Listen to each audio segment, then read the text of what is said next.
या बाबतीतली चर्चा काल पक्षप्रमुख आणि विशेषतः गटनेते अनिल परबजी आणि सर्व आमदारांबरोबर चर्चा झाली. त्याची रणनीती आज काय ठरणार आहेत, परंतु मुळात अविश्वास ठराव द्यायचं नाही द्यायचं यापेक्षा काल तांत्रिक मुद्दा जो अनिल परबजींनी विधिमंडळामध्ये मांडण्याचं काम केलेलं आहे. कारण विधानसभेमध्ये तालिका अध्यक्षांनी एका घेतलेला निर्णय त्याच्यावरती तो निर्णय रद्दबादल ठरून परत देखील एका IAS अधिकारीची जी त्यांना सस्पेंड करण्याचं काम केलं होतं ते सस्पेन्शन त्यांनी मागे घेण्याचं काम सरकारने केलेलं आहे. ह्याचा अर्थ असा आहे की तालिका अध्यक्ष असो किंवा उपाध्यक्ष असो, अध्यक्षांच्या व्यतिरिक्त असे निर्णय बदलले जातात. म्हणून काल ज्यावेळी उपसभापती महोदयांनी एक निर्णय साताऱ्याच्या घटनेवरती एका SP ला निलंबित करण्याचं काम केलं, त्यावेळी अनिल परबजींनी हा एक तांत्रिक मुद्दा उपस्थित केला की मुळामध्ये अशा निर्णयाचे घेण्याचा अधिकार त्यांना आहेत का एक, आणि निर्णय त्यांनी घेतलं तर तो निर्णय बदलणार नाही, ह्याच्याबद्दलचं काय असेल तर ते रुलिंग आम्हाला सांगा. आणि म्हणून काल तुम्ही बघितलं असेल की ते सर्व विश्लेषण केल्यानंतर, तांत्रिक विश्लेषण केल्यानंतर सभापतींनी तो निर्णय राखून ठेवलेला आहे. आणि मला असं वाटतं सभापती महोदय काय निर्णय देतात ह्याच्यावरती आमची ही रणनीती पुढच्या काळामध्ये ठरेल. आणि म्हणून आता 12चा हाऊस जे रेग्युलर हाऊस संपल्यानंतर याही विषयाच्या बद्दल प्रश्न विचारण्याचं काम आम्ही करणार आहोत. पण याआधी सुद्धा वसंत डावखरे असतील किंवा रामराजे निंबाळकर असतील यांनी अशा प्रकारचे निर्देश दिल्याची उदाहरणं आहेत. बघा, अनेक सभापती हे असताना, उपसभापती असताना पण निर्देश दिलेले आहेत. त्याचा मी देखील साक्षीदार खाली विधानसभेला पण आहे, विधान परिषदमध्ये पण आहे. पण याच अधिवेशनाच्या सत्रामध्ये तालिका अध्यक्षाने एका घेतलेला निर्णय सरकारने बदललेला आहे. आणि तुम्ही हे बघा की वरती निर्णय निलंबनाचा झाला, खाली मुख्यमंत्री सांगतात की या सर्व विषयावरती आम्ही चौकशी करू.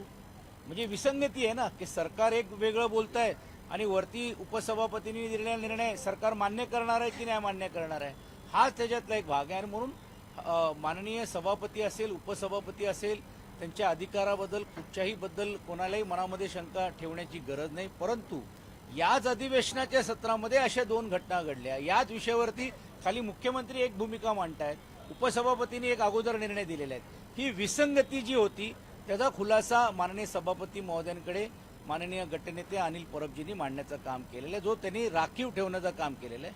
आणि म्हणून त्या बाबतीतली जी काय असेल सूचना आम्हाला मिळाली किंवा त्यांनी जे दिलेला निर्णय जर आल्यानंतर मग आम्ही त्याच्यात उचित पुढची रणनीती ठरवू. पण निर्णय जर राखूनच ठेवला तर मग ते राखून ठेवता येणार नाही ना, कारण विधानसभेचं सत्र चाललेलं आहे आणि हे आज आणि उद्या हा शेवटचा दिवस आहे.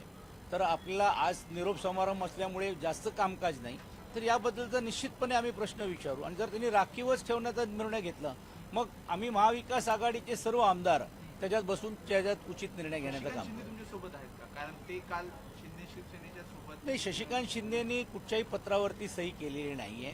म्हणजे कारण ते एकटेच आहेत आणि साताराच्या विषयाबद्दल त्यांच्या भावना किंवा त्यांची भूमिकाही वेगळी आहे. प्रश्न तो नाहीये की विषय फक्त सातारापुरता नाही, विषय हा आहे की बाबा घटनात्मक अधिकार आहे की नाही हा विषय. आणि माझ्या माहितीप्रमाणे की ज्यावेळी आम्ही विधिमंडळामध्ये हा विषय मांडला त्यावेळी तेही त्या मताशी सहमत होते. आणि म्हणून तुम्ही बघितलं असेल त्यांनी ज्यावेळी पॉईंट ऑफ प्रोसिजरवरती हा विषय काढला आणि त्यावेळी त्यांनी पण माननीय सभापती महोदयांना सांगितलं की तुम्ही ज्या अर्थाने ह्याचा निर्णय देत नाही आणि निर्णय राखीव ठेवतो म्हणजे ह्याचा अर्थ असा आहे की तुम्हाला उपसभापतींचा निर्णय बदली करायचा आहे का, असाही त्यांनी प्रश्न विचारला होता. धन्यवाद.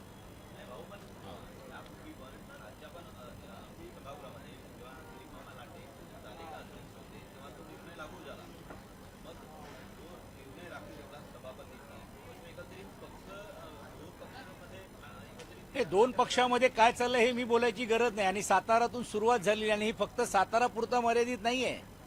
आज साताराच्या नंतर अनेक जिल्ह्यांमध्ये अशाच प्रकारे नगरपालिकेला पण भारतीय जनता पार्टीनी त्यांच्याबरोबर युती केलेली नाहीये. अनेक भागांमध्ये त्यांनी भारतीय जनता पार्टीबरोबर युती केलेली नाही आणि पळवापळवी सत्ताधाऱ्यांमध्ये चाललेली आहेत. तर त्यांच्यात काय अलबेला अशातला भाग नाही. परंतु जसं आपण प्रश्न विचारला की दिलीप मामा ज्यावेळी तालिका अध्यक्ष होते त्यांनी घेतलेला निर्णय सरकारने रद्दबातल ठरवले आहे.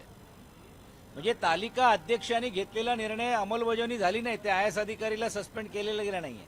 याचा अर्थच असा आहे की असंच जर वरती उपसभापतींनी घेतलेला निर्णय आणि SP ला निलंबन जर झालं नाही तर मग उपसभापतीचा मान राहणार आहे की नाही राहणार आहे, हा तांत्रिक मुद्दा आम्ही उपस्थित केलेला आहे आणि त्याच्यातली आज त्याच्या राखून ठेवलेला जो सभापतींनी जो निर्णय आहे, ते मिळाल्यानंतर आम्ही त्याच्यात उचित पद्धतीने जे काय असेल ती रणनीती ठरवण्याचं काम करणार.